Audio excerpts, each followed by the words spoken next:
वैसे जरूरी नहीं है, लेकिन वीडियो को लाइक या फिर डिसलाइक कर दिया करें। मूवी स्टार्ट होती है तो हम क्लिंट बार्टन यानी होकाई को देखते हैं अपनी फैमिली के साथ टाइम स्पेंड कर रहा होता है। उधर थैनोस के साथ पूरी एवेंजर्स की टीम लड़ रही होती है, लेकिन अब क्योंकि थैनोस को वो 6 के 6 इन्फिनिटी स्टोन्स मिल चुके थे, जिसकी मदद से फाइनली वो चुटकी बजा देता है, जिसकी वजह से यूनिवर्स की आधी पॉपुलेशन खत्म हो जाती है और उन्हीं में ही क्लिंट की फैमिली भी मारी जाती है और अब उसकी फैमिली में सिर्फ वो अकेला ही सर्वाइवर था। अब पहले तो यहाँ पर क्लिंट बार्टन यानी होकाई को कुछ भी समझ नहीं आता कि आखिर उसकी फैमिली कहाँ चली गई, लेकिन जब उसके सामने सारी रियलिटी आती है, यानी उसे पता चलता है कि थैनोस की वजह से उसकी पूरी फैमिली खत्म हो चुकी है, तो यहाँ पर वो फाइनली ये डिसाइड कर लेता है कि इस दुनिया में जितने भी बुरे लोग हैं उन सबको मार डालेगा। इसीलिए अब वो फाइनली क्लिंट बार्टन वाले रूप को छोड़कर एक मास्क पहने किलर वाले रूप में आ चुका था। इसके बाद सीन शिफ्ट होकर टोनी स्टार्क यानी आयरन मैन और नेबुला पर आता है, जो कि टाइटन्स प्लेनेट से अपने शिप में बैठकर अर्थ के लिए जा रहे होते हैं। अब इस सफर में उन्हें टोटल 22 दिन गुजर चुके थे। अब इन 22 दिनों के बाद उनके पास खाने और पीने का सारा सामान भी खत्म हो चुका था, जिसकी वजह से टोनी स्टार्क की हालत भी अब काफी खराब हो चुकी थी। अब क्योंकि नेबुला तो एक रोबोट थी, इसीलिए उस पर खाना और पानी ना मिलने का कोई भी असर नहीं होता। जो डिफिकल्टीज भी थी वो सारी टोनी स्टार्क को ही फेस करनी पड़ रही थी। इसीलिए टोनी स्टार्क अब पूरी तरह से हिम्मत हार चुका था और तब वो मरने के लिए अपनी चेयर पर जाकर बैठ जाता है और अपनी मौत का इंतजार करता है। लेकिन ठीक उसी टाइम वहाँ पर एक मिरेकल हो जाता है, और वो ये कि उसके सामने आ जाती है कैरल डैनवर्स यानी कि कैप्टन मार्वल। अब जैसे ही कैरल को उनका शिप दिखाई देता है तो वो उनकी हेल्प करने के लिए आगे बढ़ती है। इसके बाद वो उनके शिप को अर्थ पर ले आती है, क्योंकि कैप्टन मार्वल भी बहुत ही ज्यादा इम्पोर्टेंट और पावरफुल कैरेक्टर है। फिर हमें दिखाया जाता है कि जब थैनोस ने इन्फिनिटी स्टोन्स मिलने पर चुटकी बजाई थी, तब सभी लोग राख में बदलकर खत्म हो रहे थे। लेकिन उसी टाइम निक फ्यूरी ने अपने डिवाइस से कैप्टन मार्वल को एक मैसेज भेजा था। तब उस मैसेज के मिलते ही कैप्टन मार्वल अर्थ की तरफ आने लगती है, लेकिन इसी दौरान उसे वहाँ पर टोनी स्टार का शिप दिखाई देता है, तो इसीलिए वो स्पेस शिप को भी अर्थ पर ले आती है। कैरल को अर्थ पर आने के बाद थैनोस के बारे में सारी इन्फॉर्मेशन मिल जाती है, और जब उसे ये पता चला कि थैनोस बहुत ज्यादा पावरफुल है, तो उसने सभी एवेंजर्स को एक आइडिया दिया कि हम क्यों ना सारे इन्फिनिटी स्टोन्स को जमा करें और वापिस से इसी टाइमलाइन में आकर उन सारे इन्फिनिटी स्टोन्स का यूज करें, जिससे होगा ये कि सारे मरे हुए लोग वापस आ जाएंगे और साथ साथ हम थैनोस का भी खेल खत्म कर सकेंगे। ठीक उसी टाइम पर उन्हें अपने सिस्टम से एक खास किस्म की इन्फॉर्मेशन मिलती है, जहाँ पर रॉकेट उन्हें बताता है कि जब थैनोस ने चुटकी बजाई थी तो पूरे यूनिवर्स में एक ऐसी वेव यानी लहर फैली थी जो कि आज से पहले कभी भी नहीं देखी गई, और बिल्कुल ऐसा ही 2 दिन पहले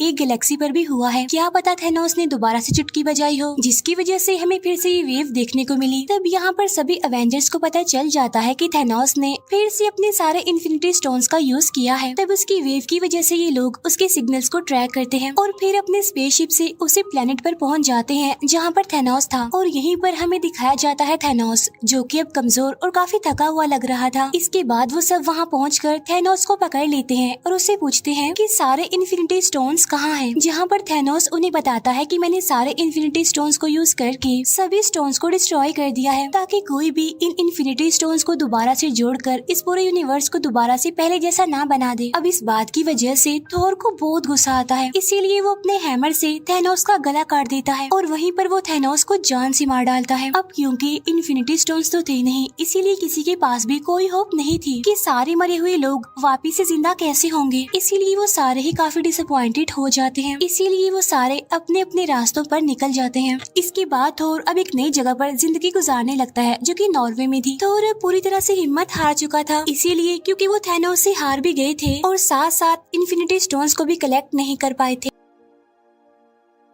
थोर बिल्कुल लेजी हो गया था, वो अलग अलग तरह के नशे भी करने लग गया था, जिसकी वजह से वो फैटी भी हो गया था। दूसरी तरफ हल्क ने अपने ब्रूस बैनर और हल्क की बॉडी पर कुछ साल काम करके उन दोनों बॉडीज को मिला दिया, जिससे फाइनली वो बन गया प्रोफेसर हल्क, जिसमें हल्क की पावर्स के साथ साथ ब्रूस बैनर का तेज दिमाग भी था। दूसरी तरफ हम देखते हैं कि कैप्टन अमेरिका ने एक ग्रुप बनाया है, जिसमें वो सर्वाइवर्स को सिखाता था कि जो टाइम गुजर गया हमें उस पर नहीं, बल्कि जो हमारा आने वाला कल है यानी हमारा जो फ्यूचर है हमें उस पर फोकस करना चाहिए। अब जिंदगी जिंदगी को मजीद किस तरह से अच्छा बनाया जाए वो इस बारे में काफी डिस्कशन करता रहता था। टोनी स्टार्क यानी आयरन मैन ने पेपर पोर्ट से शादी कर ली थी और उनकी एक बेटी भी थी। यहाँ पर टोनी अपनी फैमिली के साथ एक पुरसुकून लाइफ गुजार रहा था जिसका अब दुनिया से कोई लेना देना नहीं था। इसके बाद 5 साल गुजर जाते हैं। जब एंट मैन पिम पार्टिकल्स लेने के लिए गया था तो थैनोस की चुटकी बजा देने की वजह से वो वहीं पर फंस गया और जिस लैब में वो गया था वो एक वैन में थी, लेकिन वहाँ पर एक चूहा होता है जिसकी वजह से वो मशीन फिर से स्टार्ट हो जाती है। जिससे होता ये है कि एंट मैन यानी स्कॉट लैंग फिर से हमारी दुनिया में वापस आ जाता है। अब जिस दुनिया में वो गया था वो हमारी दुनिया से बिल्कुल अलग थी। वहाँ का डायमेंशन, वहाँ का टाइम, सब कुछ हमारी दुनिया से बिल्कुल अलग था। अब क्योंकि टाइम तो बिल्कुल अलग था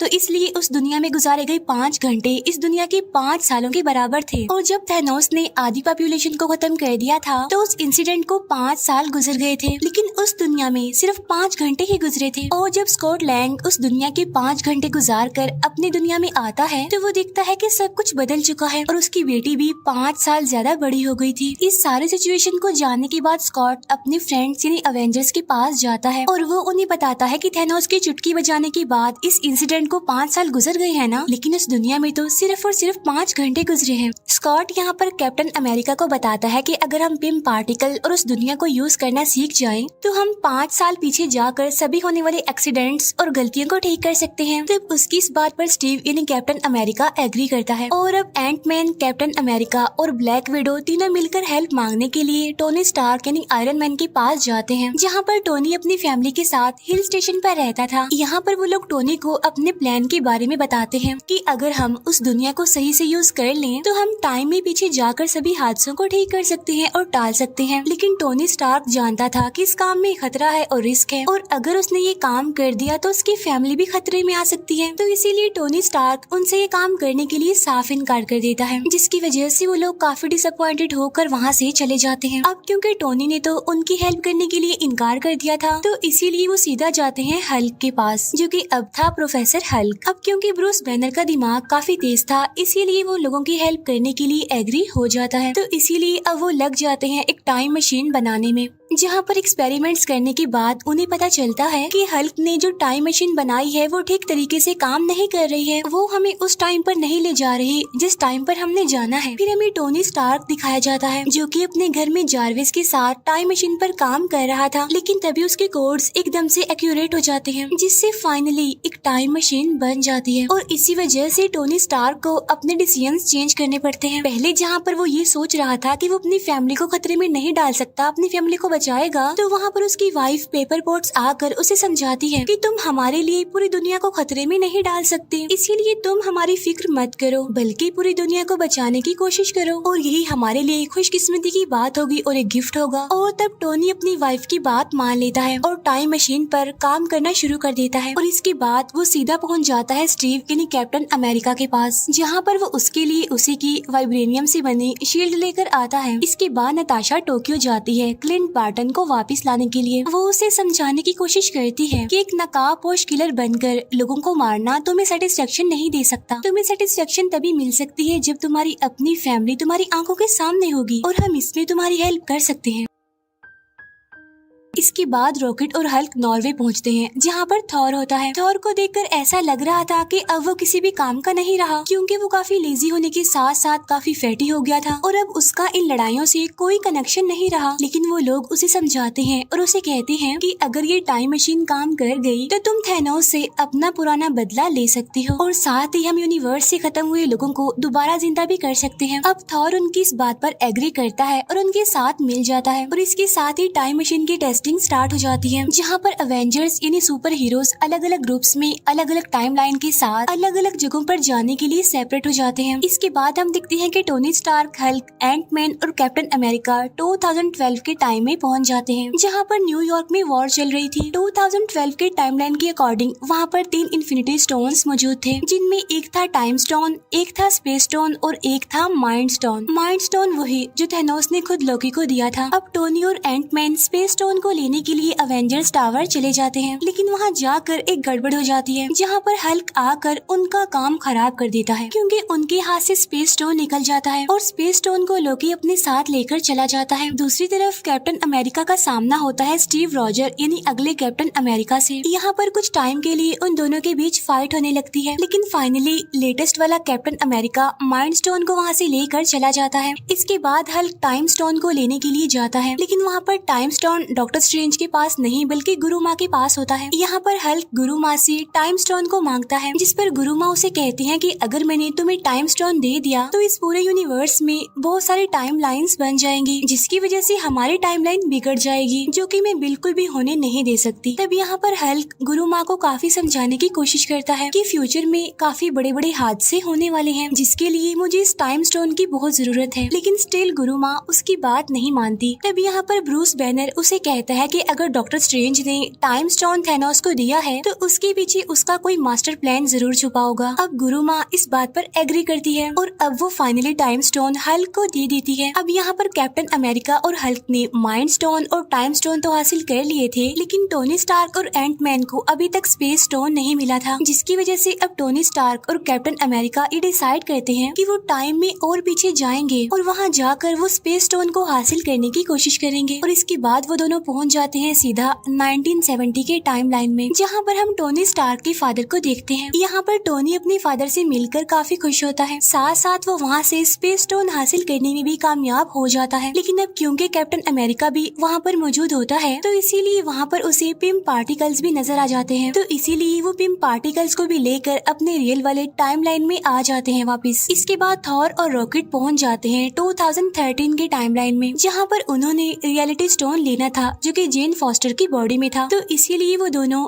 जेन फॉस्टर के लोकेशन पर चले जाते हैं। वहाँ पर जाकर थॉर अपनी मदर से मिलता है। यहाँ पर वो अपनी मदर को सारी बात समझाने की कोशिश करता है। अब क्योंकि थॉर की मदर एक जादूगरनी थी, इसीलिए वो फ्यूचर देखकर थॉर की सारी डिफिकल्टीज समझ चुकी थी और इसीलिए वो थॉर को समझाने की कोशिश करती है कि तुम्हें परेशान होने की कोई जरूरत नहीं है, क्योंकि जो कुछ भी होगा अच्छा होगा। और ठीक उसी टाइम पर थॉर अपना हाथ आगे करता है, जहाँ पर उसका हैमर भी अब उसके पास आ चुका था। वही रॉकेट भी जेन फॉस्टर की बॉडी से रियलिटी स्टोन हासिल करने में कामयाब हो गया था, इसीलिए वो दोनों वापिस से अपनी टाइम लाइन में आ जाते हैं। इसके बाद हमें दिखाए जाते हैं क्लिंट बार्टन यानी हॉकाई और ब्लैक विडो, जो कि 2014 के टाइम लाइन में आते हैं और यहाँ पर वो सोल स्टोन हासिल करने के लिए आए थे, जहाँ पर वो मिलते हैं रेड स्कल से। यहाँ पर रेड स्कल सोल स्टोन के लिए उन्हें बताता है कि ये स्टोन हमेशा सोल के बदले सोल मांगता है और अगर तुम सोल स्टोन को पाना चाहते हो तो तुम्हें एक सोल को सेक्रीफाइस करना पड़ेगा। अब यहाँ पर वो दोनों समझ जाते हैं कि अगर उन दोनों में से कोई एक खुद को सेक्रीफाइस नहीं करेगा तो वो सोल स्टोन हासिल नहीं कर सकेंगे। अब यहाँ पर वो दोनों एक दूसरे को बचाने के लिए अपनी ही जान सेक्रीफाइस करने के लिए भी तैयार थे